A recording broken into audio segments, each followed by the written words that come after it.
Friends, आप सभी का करे वेना पे स्वागत है। आशा करते हैं कि आप सब अच्छे होंगे। आज हम गौतम बुद्ध से जो भी क्वेश्चन आया हुआ है उसको देखेंगे। ये जो सीरीज़ है बिहार टीचर के लिए जो बीपीएससी एग्ज़ाम कंडक्ट करने जा रही है उसके लिए बहुत ही इम्पोर्टेंस है, और जो अभ्यर्थी दरोगा का है उसके लिए भी ज़रूरी है। इससे पहले हम लोग ने पाषाण काल, सिंधु सभ्यता और वैदिक सभ्यता से जो भी क्वेश्चन आया है वो देखे हैं, और इस पीडीएफ का लिंक हम टेलीग्राम चैनल पर डालेंगे। आप लोग टेलीग्राम चैनल से जुड़कर उसे डाउनलोड भी कर सकते हैं।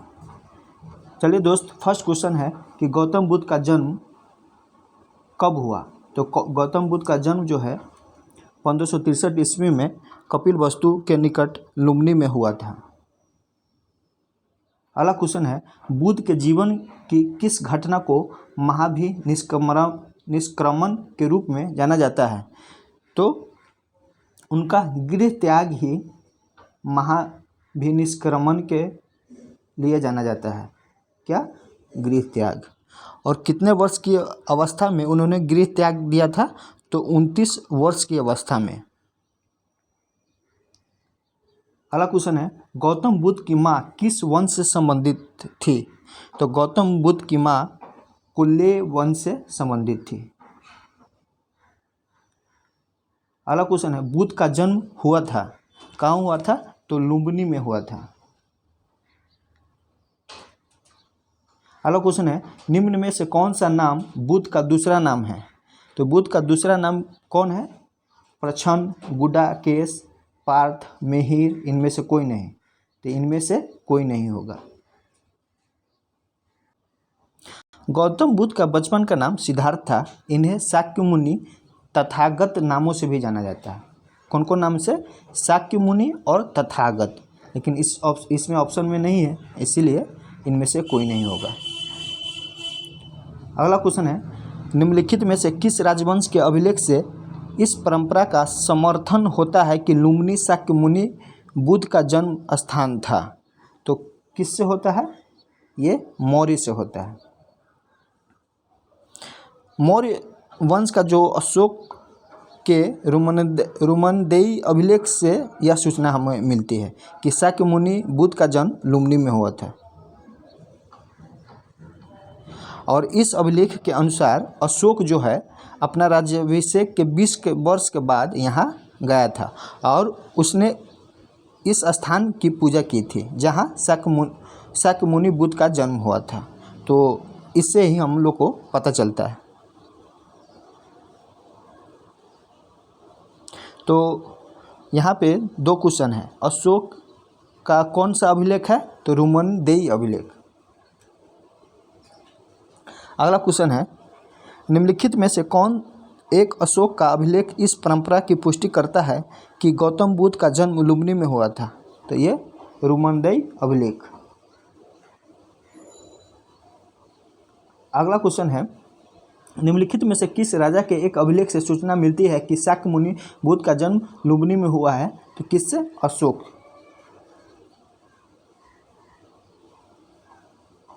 अगला क्वेश्चन है, महात्मा बुद्ध का महापरिनिर्वाण कहाँ हुआ था। तो ये कुशीनगर में हुआ था।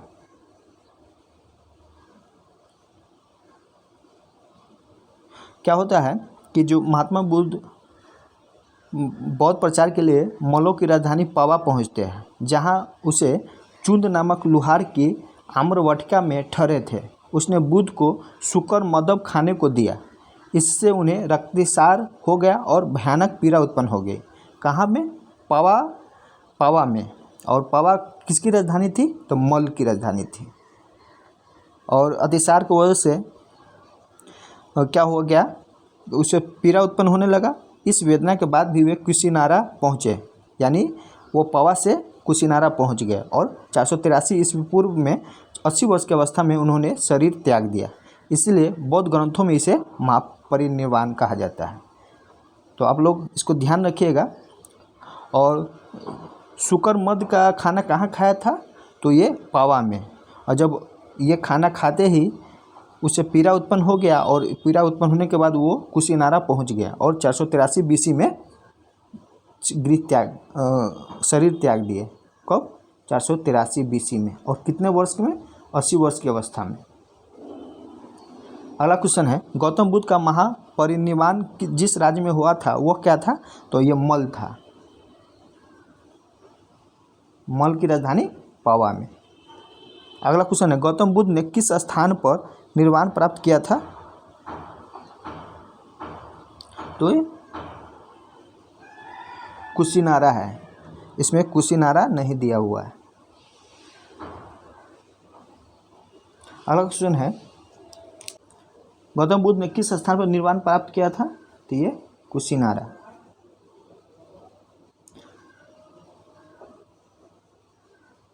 अगला क्वेश्चन है, महापरिनिर्वाण मंदिर अवस्थित है, तो कहाँ अवस्थित है? ये कुशीनगर में है।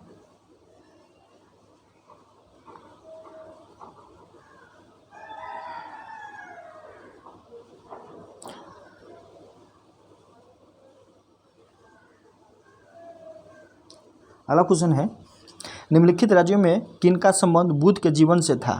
तो किनका संबंध था? अवंती का था कि गंधार का था, कौशल था कि मगध का था? तो ये 2 जगह था, कौशल और मगध। तो सी आंसर है। अगला क्वेश्चन है, गौतम बुद्ध द्वारा अपने धर्म में दीक्षित किया जाने वाला अंतिम व्यक्ति निम्नलिखित में से कौन था? तो ये सुबोध था। अंतिम व्यक्ति सुबोध था। अगला क्वेश्चन है, बुद्ध द्वारा रूपांतरित निम्न व्यक्तियों में से कौन सा अंतिम था? तो ये सुबोध था। बुद्ध ने अपने जीवन की अंतिम वर्षा ऋतु कहाँ बिताई? तो ये वैशाली में बिताई थी। अगला क्वेश्चन है, निम्नलिखित में कौन सा एक बौद्ध मत में निर्वाण की अवधारणा की सर्वश्रेष्ठ व्याख्या करता है? तो ये तृष्णा रूपी अग्नि का शमन। कौन करता है? तृष्णा रूपी अग्नि का शमन। बुद्ध ने निर्वाण को मन की उस परम शांति के रूप में वर्णित किया है जो तृष्णा, क्रोध और दूसरी विषादकारी मन स्थितियों से परे हो। यह शांति तभी प्राप्त होती है जब सभी वर्तमान इच्छाओं के कारण समाप्त हो जाए और भविष्य में पैदा हो सकने वाले इच्छाओं का जड़ से नाश हो जाए। निर्वाण में तृष्णा और द्वेष के कारण जड़ से समाप्त हो जाते हैं, जिससे मनुष्य सभी प्रकार के कष्टों या संसार में पुनर्जन्म के चक्र से छूट जाता है। अतः जो ऑप्शन है तृष्णा रूपी अग्नि का शमन, ये सही हो जाएगा। अगला क्वेश्चन है, अलार कलाम कौन थे?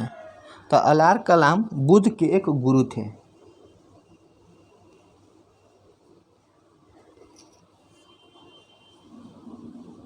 और अलार कलाम जो थे सांख्य दर्शन के आचार्य थे।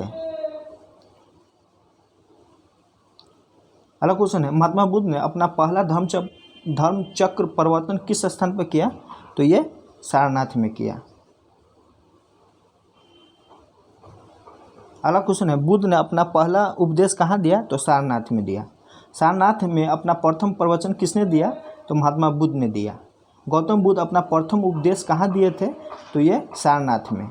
ये सब अलग अलग एग्जाम में पूछा हुआ क्वेश्चन एक ही टाइप का है। ग्रंथों में उल्लेखित धर्मचक्र प्रवर्तन है तो क्या है? ये बौद्ध सारनाथ में दिया गया उनका प्रथम उपदेश है। अगला क्वेश्चन है, धम्मचक्र प्रवर्तन किया गया था सारनाथ में। एक ही टाइप का अलग अलग एग्जाम में पूछा गया है। बुद्ध ने सर्वाधिक उपदेश दिए थे। बुद्ध ने सर्वाधिक उपदेश कहाँ दिए? श्रावस्ती में दिए। अगला क्वेश्चन है, बुद्ध कौशाम्बी किसके राज्यकाल में आए थे? तो किसके राज्यकाल में? उदयन के राज्यकाल में। उदयन कहाँ का राजा था? तो वत्स राज का राजा था। और उन्होंने 9वां विश्राम किया था यहाँ पे। कहाँ पे? कौशाम्बी में। वत्स राज उदयन जो है कौशाम्बी का राजा था और यहाँ पे ये 9वां विश्राम किए थे। अगला क्वेश्चन है, बुद्ध की मृत्यु के पश्चात प्रथम बौद्ध संगति की अध्यक्षता की गई थी तो कौन किया था? महाकश्यप द्वारा किया गया था। और शासक कौन था? अजातशत्रु। अगला क्वेश्चन है कि प्रथम बौद्ध परिषद का संचालन निम्नलिखित में से किस एक ने किया? तो महाकश्यप ने किया था। और शासक कौन था? अजातशत्रु। सप्तपर्णी गुफा स्थित है, कहाँ स्थित है? राजगृह में। अगला क्वेश्चन है भगवान बुद्ध के महापरिनिर्वाण के बाद पहली बौद्ध संगति हुई थी तो कहाँ हुआ था? राजगृह में। अगला क्वेश्चन है कश्मीर में कनिष्क के शासनकाल में जो बौद्ध संगति आयोजित हुई थी उसकी अध्यक्षता निम्नलिखित में किसने की थी? तो किसने की थी? वसुमित्र ने की थी। अगला क्वेश्चन है बौद्ध धर्म की महायान शाखा औपचारिक रूप से किसके शासनकाल में प्रकट हुई? तो किसके शासनकाल में?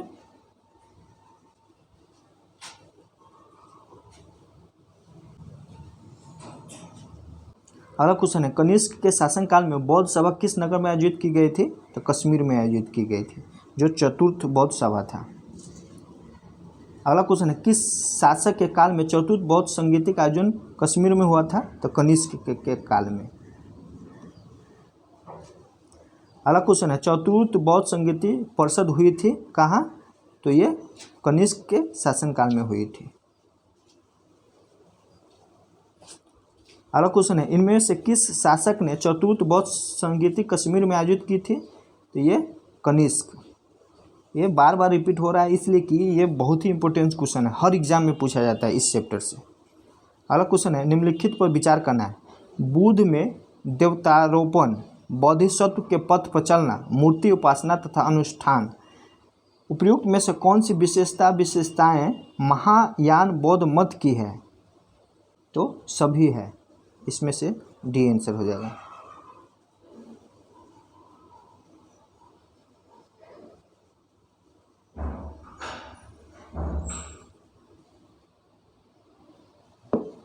इसका डी आंसर हो जाएगा।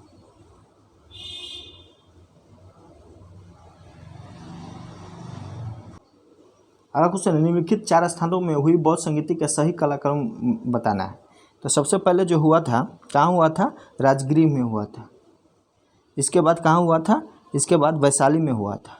और इसके बाद पाटलिपुत्रा और कुंडलवन में, चौथा कुंडलवन में हुआ था। तो इसका फर्स्ट ये है, सेकेंड ये है, थर्ड ये है और फोर्थ ये है, डी आंसर।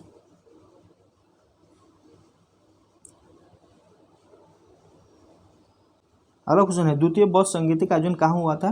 तो द्वितीय अभी हम लोग देखे हैं कि फर्स्ट राजगीर में हुआ था, दूसरा वैशाली में हुआ था। अगला क्वेश्चन है तृतीय बौद्ध सभा किस स्थान पर हुई थी? तो तृतीय बौद्ध सभा पाटलिपुत्रा में हुआ था कालाशोक के समय। अगला क्वेश्चन है प्रथम बौद्ध समिति का आयोजन हुआ था, प्रथम बौद्ध समिति का आयोजन अजातशत्रु के शासनकाल में हुआ था। अगला क्वेश्चन है निम्नलिखित में से किस नगर में प्रथम बौद्ध सभा आयोजित की गई थी? तो ये राजगीर में। निम्नलिखित में से किस शासन ने द्वितीय बौद्ध सभा का आयोजन किया था? ये क्वेश्चन है। द्वितीय बौद्ध सभा का आयोजन कालाशोक ने किया था। अगला क्वेश्चन है बुद्ध के जीवन की 4 महत्वपूर्ण घटनाओं और उनसे संबंधित 4 स्थानों की नीचे दिए उल्लेख हैं और 1-2 में अंकित है, उसको सुमेलित करना है। सुमेलित करना है तो जन्म कहाँ होता है? लुम्बिनी में। और ज्ञान प्राप्ति कहाँ होता है? तो बोध गया में। ज्ञान प्राप्ति कहाँ होता है? बोध गया में। प्रथम प्रवचन सारनाथ में और निधन कुशीनगर में, सी आंसर। अगला क्वेश्चन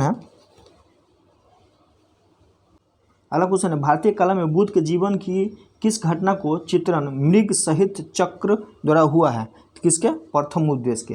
तो मृग वन जो है सारनाथ को ही बोला जाता है। अगला क्वेश्चन है 1 और 2 में मिलाना है। तो जन्म कहाँ होता है? जन्म किसका सूचक है? जन्म होने का कमल का सूचक है। और प्रथम प्रवचन धम्मचक्र परिवर्तन। महाबोधि का मतलब बोधि वृक्ष और त्याग का मतलब घोड़ा। तो कौन आंसर हो जाएगा? इसका हो जाएगा डी। ये प्रतीक चिन्ह है, इसको याद रखिएगा, एग्जाम में आता है इससे। त्याग जो है घोड़ा का है, प्रथम प्रवचन धम्मचक्र प्रवर्तन, महाबोधि जो है बोधि वृक्ष है, जन्म क्या है, कमल है। यही जो दिया हुआ है उसमें आप लोग देख लीजिएगा। अगला क्वेश्चन है, कर मापा लामा तिब्बत के बुद्ध संप्रदाय से किस वर्ग का है? तो ये कंगुयुप्पा का है।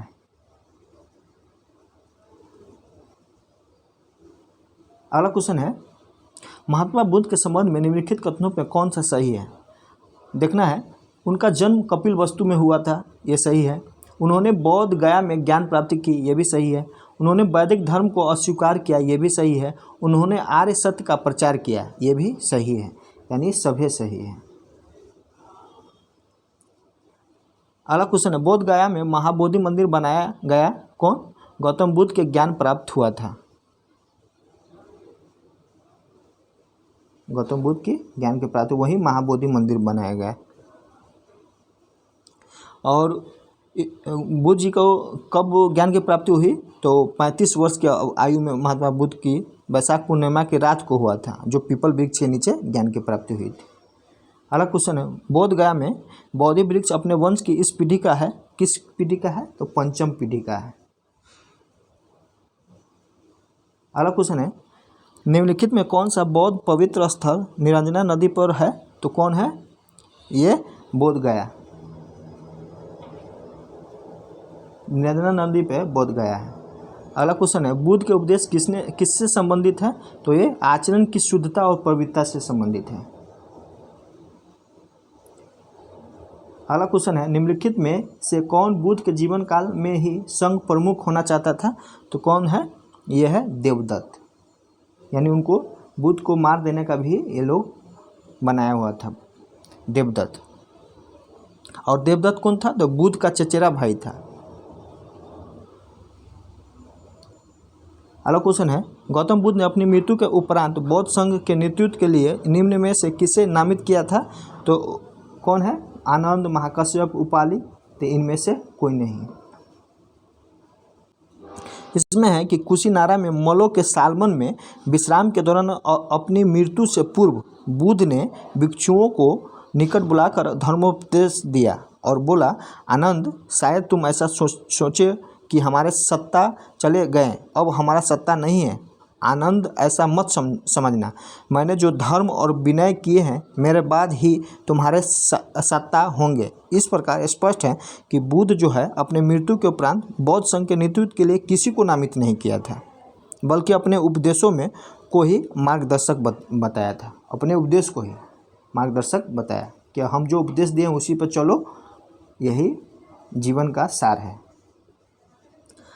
अष्टांग मार्ग की संकल्पना अंग है, किसका है? तो धम्मचक्र प्रवर्तन सूत्र के विषय वस्तु का है। तो डी आंसर। अगला क्वेश्चन है, बौद्ध संघ में भिक्षुणी के रूप में स्त्रियों को प्रवेश की अनुमति बुद्ध द्वारा दी गई थी। ये कहाँ दी गई थी? वैशाली में। त्रिपिटक क्या है? तो बुद्ध के उपदेशों का संग्रह है। क्या है? बुद्ध के उपदेशों का संग्रह है। कौन कौन है? विनय पिटक संघ संबंधी नियम और आचार की शिक्षाएं इसमें है। शुद्ध पिटक जो है धार्मिक सिद्धांत है, तथा अभिधम्म पिटक जो है दार्शनिक सिद्धांत है। अगला क्वेश्चन है, त्रिपिटक किसकी धार्मिक पुस्तक है? ये बौद्ध की है। अगला क्वेश्चन है, त्रिपिटक निम्नलिखित से किससे संबंधित है? तो बौद्धों से है। निम्नलिखित में से किस बौद्ध ग्रंथ में संघ जीवन के नियम प्राप्त होते हैं? तो संघ जीवन के नियम किस में प्राप्त होते हैं? ये प्राप्त होते हैं विनय पिटक में। अगला क्वेश्चन है, यमक बुद्ध पिटक से संबंधित है? तो अभिधम्म से। अगला क्वेश्चन है, निम्न में से किस बौद्ध साहित्य में महात्मा बुद्ध के नैतिक एवं सिद्धांत संबंधित प्रवचन संकलित है? तो सूत पिटक में। अगला क्वेश्चन है, बौद्ध धर्म में त्रिरत्न का क्या अभिप्राय है? तो त्रिरत्न का अभिप्राय है बुद्ध, धम्म और संघ। अगला क्वेश्चन है, प्राचीन भारत के बौद्ध मठों में पौवरन नामक समारोह आयोजित किया जाता था। इसके विषय में दिया है और क्या देखते हैं, संघ परिनायक और धर्म तथा विनय विषयों पर एक एक वक्ता को चुनने का अवसर होता था। वर्षा ऋतु के दौरान मठों में प्रवास के समय भिक्षुओं द्वारा किए गए अपराधों की स्वीकारोक्ति का अवसर होता था। यही है पौवरन नामक समारोह। तो क्या है, वर्षा ऋतु के दौरान मठों में प्रवास के समय भिक्षुओं द्वारा जो अपराध किए जाते उसको स्वीकारा जाता था कि हम अपराध किए हैं। इसी अवसर को हम पौवरन नामक समारोह कहते हैं। अगला क्वेश्चन है विश्व का सबसे ऊंचा कहे जाने वाला विश्व शांति स्तूप बिहार में कहाँ है? तो ये राजगीर में है। बिहार में राजगीर की पहाड़ियों में 400 मीटर की ऊंचाई पर स्थित शांति स्तूप विश्व का सबसे ऊंचा कहे जाने वाला विश्व का शांति स्तूप है। कितना ऊंचाई है? तो 400 मीटर। अगला क्वेश्चन है, बुद्ध की 80 फुट बड़ी प्रतिमा जो बोध गया में है निर्मित की गई थी, तो जापानियों द्वारा की गई थी। निर्मित करने में कितना वर्ष लग गया था? तो 7 वर्ष लग गया था। सर्वप्रथम स्तूप शब्द कहाँ मिलता है? तो ये मिलता है ऋग्वेद में।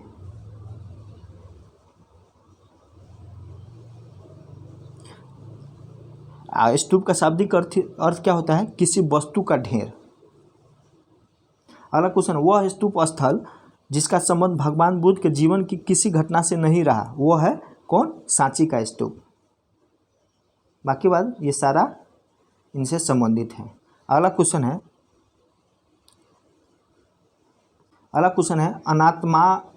अनात्मवाद सिद्धांत किससे संबंधित है? तो ये बौद्ध दर्शन से संबंधित है।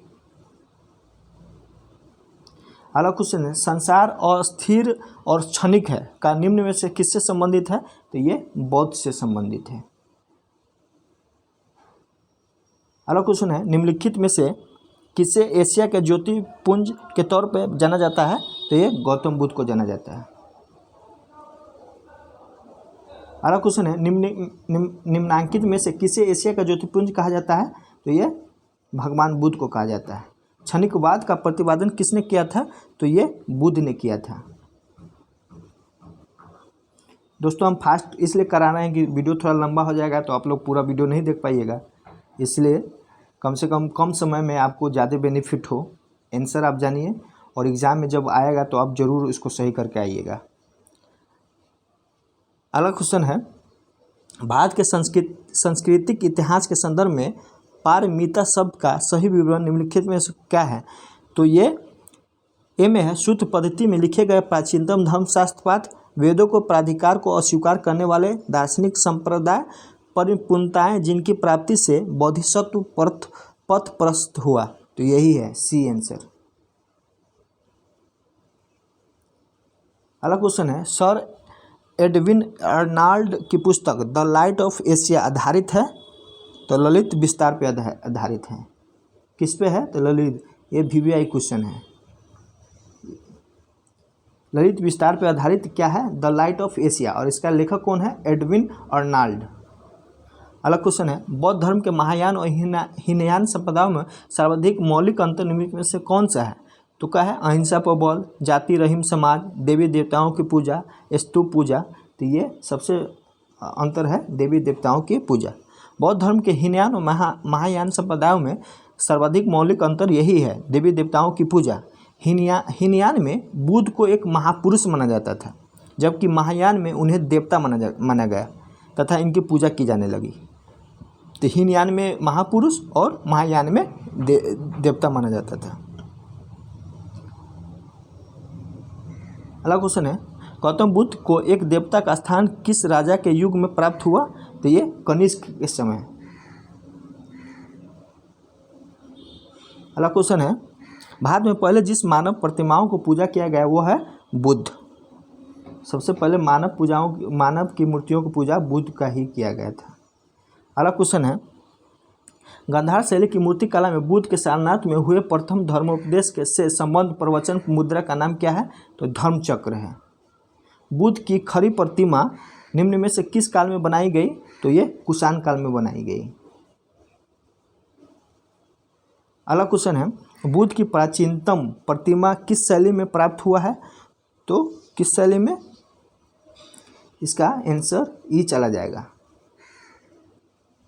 क्योंकि कुषाण काल में ही गांधार एवं मथुरा कला शैली के तहत इनका मूर्तियाँ बनाया गया था।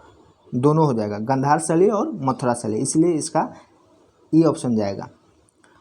अगला क्वेश्चन है, भगवान बुद्ध की प्रतिमा कभी कभी एक हस्त मुद्रा युक्त दिखाई गई है जिसे भूमि स्पर्श मुद्रा कहा जाता है। यह किसका प्रतीक है? तो किसका प्रतीक है? मार के प्रलोभनों के बावजूद अपनी शुचिता और शुद्धता का साक्षी होने के लिए बुद्ध का धरती का आह्वान करना, यही है भूमि स्पर्श मुद्रा का अर्थ। यही है, मार के प्रलोभन के बावजूद अपनी शुचिता और शुद्धता का साक्षी होने के लिए बुद्ध का धरती का आह्वान करना।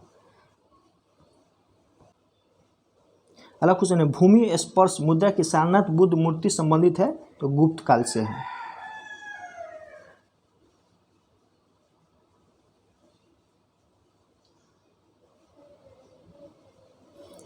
अगला क्वेश्चन है, भारत के सांस्कृतिक इतिहास के संदर्भ में निम्नलिखित युग्मों पर विचार करना है। इसमें है परिवाजक, परित्याग और भ्रमणकारी, श्रमण, उच्च पद प्राप्त पुजारी, ये गलत है। उपासक, बौद्ध धर्म का साधारण अनुगामी, तो 1 और 3 सही है, क्योंकि श्रमण जो है भिक्षु और साधु को कहा जाता है। उपासक बौद्ध धर्म का साधारण अनुगामी को कहा जाता है। परिवाजक किसको कहा जाता है? तो परित्यागी और भ्रमणकारी को। तो 1 और 3 सही हो जाएगा। अगला क्वेश्चन है, निम्नलिखित में से कौन सा शासक ने बौद्ध मत के विस्तार में योगदान नहीं दिया? कौन नहीं दिया? तो ये पुष्यमित्र शुंग ने, क्योंकि ये ब्राह्मण वंश था और इससे कांटे का दुश्मनी था पुष्यमित्र शुंग ने। अगला क्वेश्चन है, इसमें एसर्शन रीजन है, कथन और कारण। कुशीनगर मल्ल गणराज्य की राजधानी थी। महात्मा बुद्ध का महापरिनिर्वाण कुशीनगर में हुआ था। तो दोनों सही है, लेकिन इसका रिलेशन नहीं है। ये कुशीनगर मल्ल गण की राजधानी, ये भी सही है। महात्मा बुद्ध का महापरिनिर्वाण कुशीनगर में हुआ, ये भी सही है। अगला क्वेश्चन है, निम्नलिखित युग में कौन सा सही सुमिलित है? तो सही सुमिलित है जैसे लोथल, प्राचीन गोदी क्षेत्र है, ये सही है। दू में है सारनाथ, बुद्ध का प्रथम धर्मोपदेश, ये भी सही है। अगला है राजगीर अशोक का सिंह स्तंभ, ये गलत है। नालंदा जो है बौद्ध अधिगम का महान पीठ है, ये सही है। तो 1, 2, 4 सही है।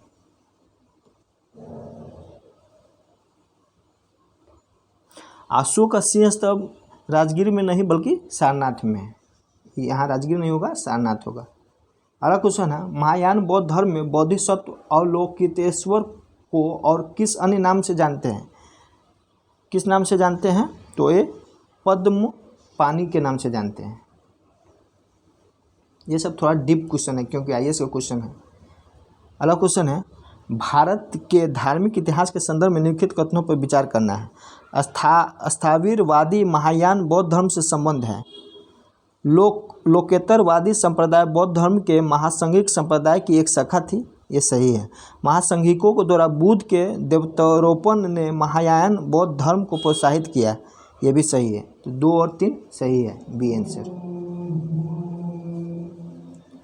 अगला क्वेश्चन है, भारतीय इतिहास के संदर्भ में निम्नलिखित में से कौन भावी बुद्ध हैं जो संसार की रक्षा हेतु अवतरित होंगे? टाइम में कौन अवतरित होंगे? ये मैत्रेय। अगला क्वेश्चन है, बोधिसत्व पद्मानी का चित्र सर्वाधिक प्रसिद्ध और प्रायः चित्रित चित्रकारी है जो क्या है? अजंता में है। अगला क्वेश्चन है, हीनयान अवस्था का विशालतम एवं सर्वाधिक विकसित शैलकृत चैत्यगृह स्थित है? तो कार्ले में है। अगला क्वेश्चन है, निम्नलिखित में से किस शैलकृत गुफा में 11 सिरों के बोधिसत्व का अंकन मिलता है?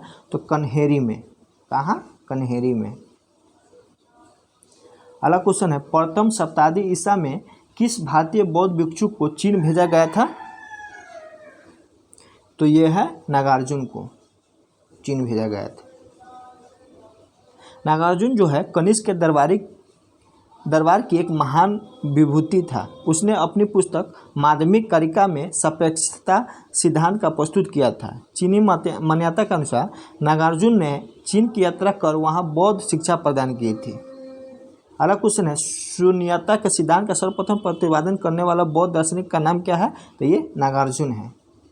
अगला क्वेश्चन है, नागार्जुन किस बौद्ध संप्रदाय के थे? तो ये माध्यमिक थे। अगला क्वेश्चन है, बौद्ध शिक्षा का केंद्र है, बौद्ध शिक्षा का केंद्र विक्रमशिला है। अगला क्वेश्चन है, बल्लभी विश्वविद्यालय स्थित है, तो बल्लभी विश्वविद्यालय कहाँ स्थित है? ये गुजरात में स्थित है। अगला क्वेश्चन है, नालंदा विश्वविद्यालय का स्थापना युग क्या है? तो ये गुप्त के समय है। अगला क्वेश्चन है, नालंदा विश्वविद्यालय के संस्थापक कौन है? तो ये कुमारगुप्त है। नालंदा विश्वविद्यालय किस लिए विश्व प्रसिद्ध है? तो किस लिए? बौद्ध धर्म दर्शन के लिए।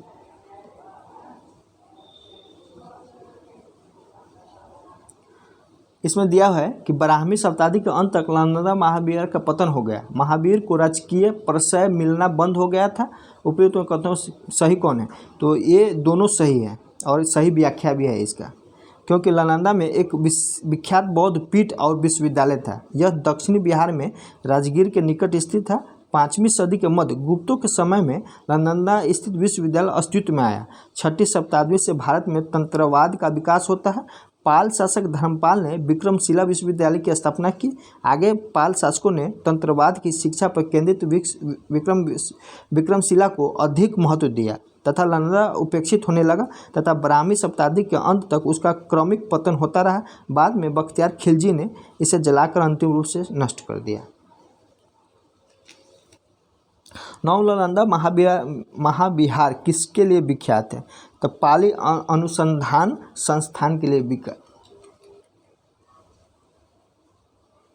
किसके लिए? ये पाली अनुसंधान के लिए।